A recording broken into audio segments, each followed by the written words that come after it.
Muy buenos días. Comparezco ante todos ustedes, ante las noticias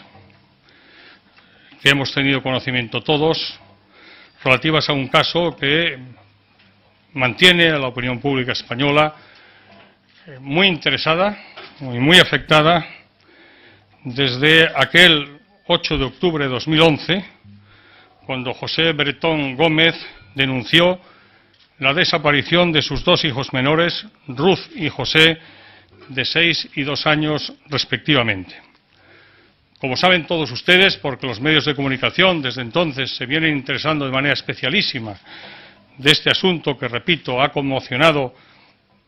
a la opinión pública española,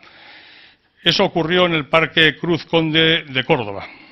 La investigación policial, desde un primer momento, no justificó la versión del padre, que denunció ese mismo día 8 de octubre la desaparición de sus hijos y que, como ustedes saben, se encuentra en prisión desde el 21 de octubre de ese mismo año en Córdoba. Desde un primer momento, las sospechas del Cuerpo Nacional de Policía siempre se dirigieron a la finca de Las Quemadillas, de donde se pensó que nunca habían salido los niños. De hecho, la última pista que tiene la policía de los niños es de las 13:31 del 8 de octubre, cuando salían de casa de sus abuelos. En torno a las 18 horas de ese día es cuando, mediante una llamada al 112, el padre hace la denuncia que después se formaliza por escrito, denuncia de la desaparición de los hijos. Por tanto, desde el primer momento, insisto, la policía se tuvo el foco de atención de sus investigaciones en la finca Las Quemadillas, repito, de donde nunca pensó la policía que habían salido los niños. Por ese motivo se realizaron hasta 4 inspecciones técnico-policiales en la finca que dieron todas ellas resultados negativos.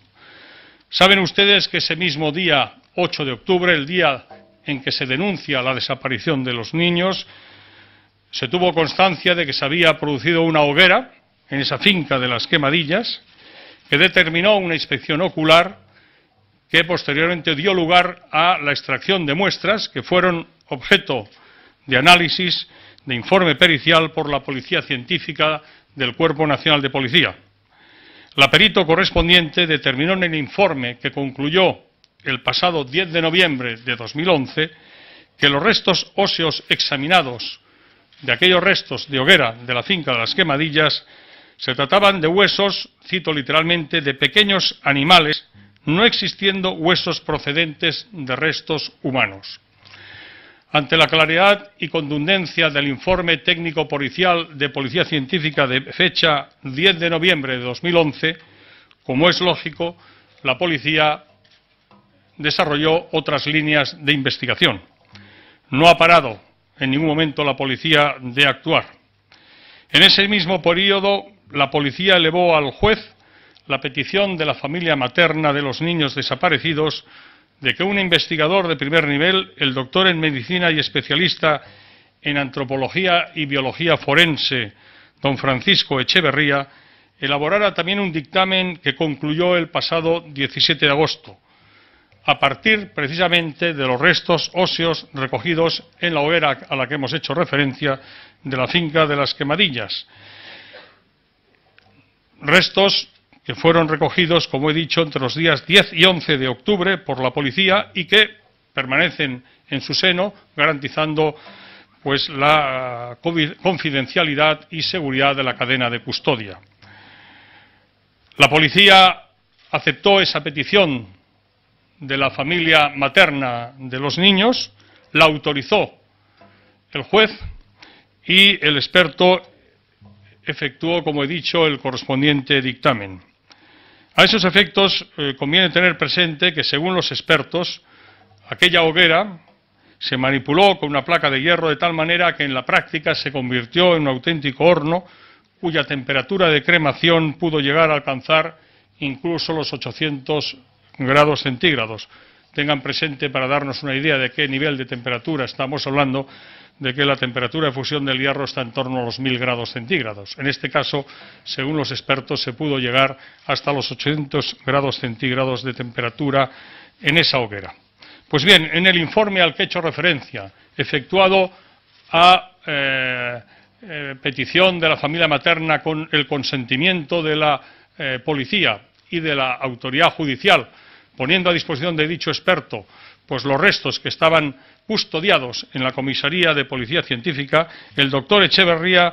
realizaba un informe contradictorio al que había elaborado con fecha 10 de noviembre la Policía Científica, determinando, al contrario de lo que decía el primer informe, que los restos examinados pertenecían a seres humanos inmaduros, sin llegar a determinar con exactitud la edad de los niños. Ante la contradicción de ese primer informe de la Comisaría de Policía Científica de 10 de noviembre y este otro de fecha 17 de agosto pasado, la policía comunicó la citada contradicción al juez y encargó la propia policía, con autorización del juez, un tercer informe a uno de los mejores expertos del mundo en antropología dental, dado el tipo de restos que todavía se mantenían de aquella hoguera. Se trata del profesor José María Bermúdez de Castro,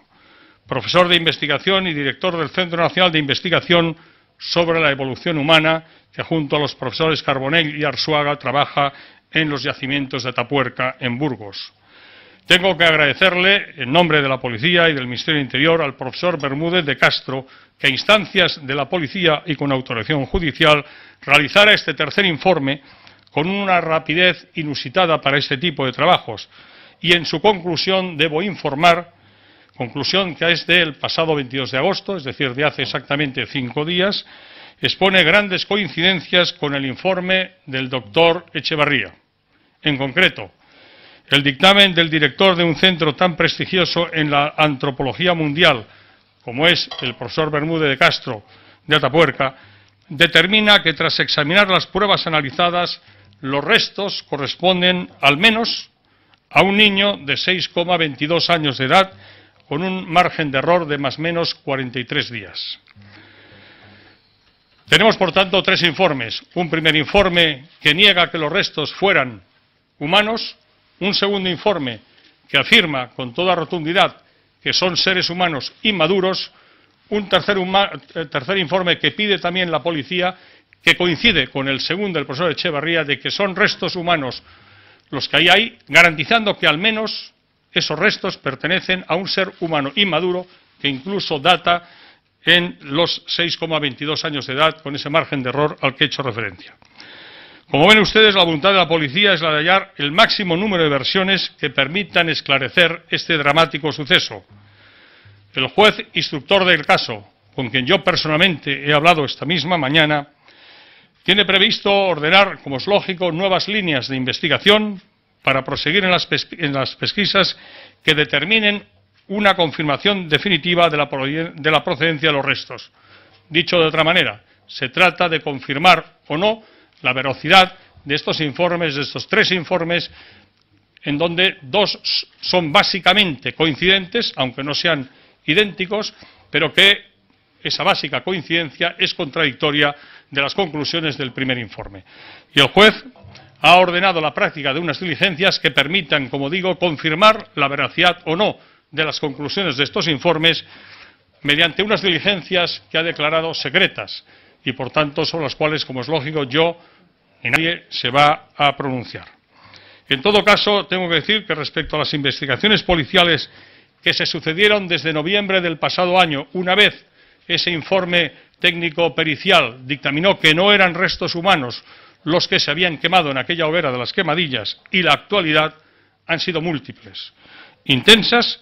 y muy variadas, pero a mí me gustaría centrarme en estos momentos en 2. La policía consiguió, por el rastreo de la telefonía móvil de José Bretón, dar con todos los bosques y lugares que visitó el padre de los niños desaparecidos, con la consiguiente investigación de todos esos lugares. Por otra parte, las pesquisas policiales obtuvieron un número de teléfono al que llamó en varias ocasiones. Y tengo que decir que el acusado, que llamó a ese teléfono, se trata de una empresa estadounidense de adopción de niños. Quiero decir que, como es lógico en estos casos, lo que se hizo fue cerrada en principio una línea de investigación a la vista de ese informe tan contundente de noviembre del pasado año en que decía que esos restos no eran humanos. Se abrieron diversas líneas de investigación. Finalmente, cuando esas líneas de investigación se confirman que no llevan a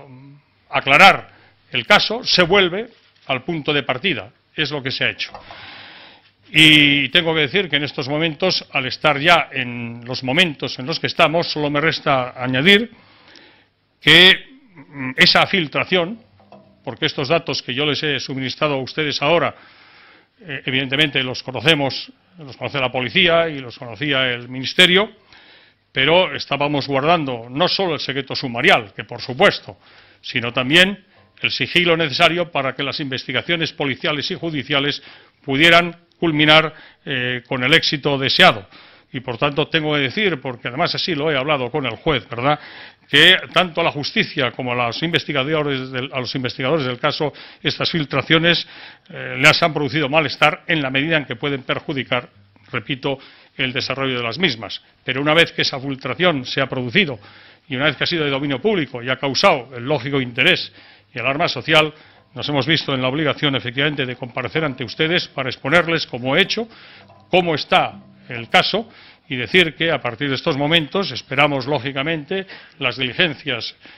repito, declaradas secretas que ha ordenado el juez para poder contrastar pues esas contradicciones que existen entre los tres informes a los que he hecho referencia. Insisto, el primero decía que no eran restos humanos, el segundo y el tercero, el segundo a iniciativa de la familia materna, con el consentimiento y colaboración de la policía y de la autoridad judicial, y el tercero a instancias de la policía y con el consentimiento de la autoridad judicial, coinciden en que son restos humanos. El tercero incluso da la datación a la que he hecho referencia, pero es evidente que tenemos que aclarar pues esas contradicciones existentes y con esa finalidad, como he dicho, pues el juez, bajo secreto de sumario, ha ordenado la práctica de las diligencias que van a permitir finalmente determinar pues el origen de esos restos humanos y, en definitiva, todo lo que pueda contribuir a definitivamente aclarar un caso dramático como el que nos ocupa. Muchas gracias.